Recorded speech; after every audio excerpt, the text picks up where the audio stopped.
체포 관련된 여러 가지 언행들 관련된 것들만 심판 대상으로 하고 있는 것이고, 실제 원래부터 여러 번 만났다는 거잖아요. 뭐 여러 사람의 공소장에도 보면 대통령과 관련자들이 4월 달부터 해서 쭉 만나왔는데, 그럼 그 과정에서 어떤 임무를 부여받았는지가 논의가 안 되고 있어요. 예를 들면 원래 국회 공세라는 것은 국회를 확보한다는 목적이기 때문에 국회 내로 국회의원이 못 들어가게 한다, 이런 의미는 아니라는 것이 밝혀졌단 말이에요. 그러면 국회 공세 내지 정치 체포가 애당초부터 논의됐던 것인지, 이게 가장 중요한 것이죠.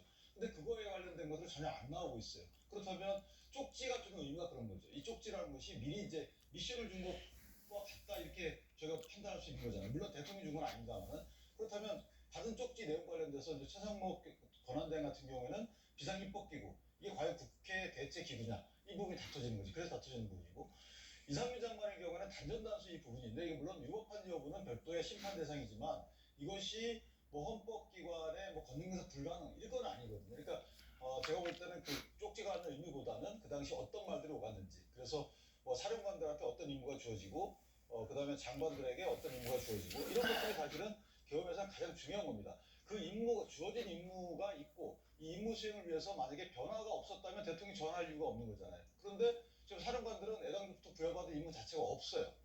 그냥 국회에 출입하지 말라, 이런 것들도 없어요. 왜냐하면 조지오 청장의 경우에도 국회를 어쨌든 국회에 출동하라는 임무를 받았는데 국회의원들이 드나들었거든요.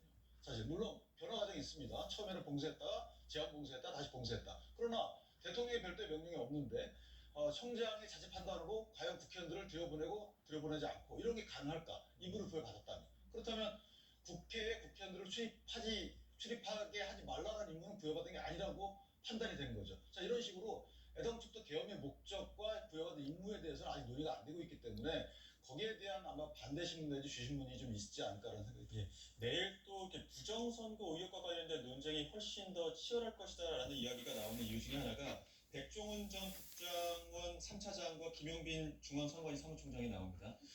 백종원 전 차장 같은 경우에는 이제 그 선거 시스템 한번 다시 한번 검토해볼 필요가 있다라는 주장이고, 김용빈 사무총장 같은 경우에는 선거 시스템 문제가 없다는 주장이거든요. 여기에 대한 어떤 부정선거 의혹과 관련된 논쟁은 어떻게 이루어질까요?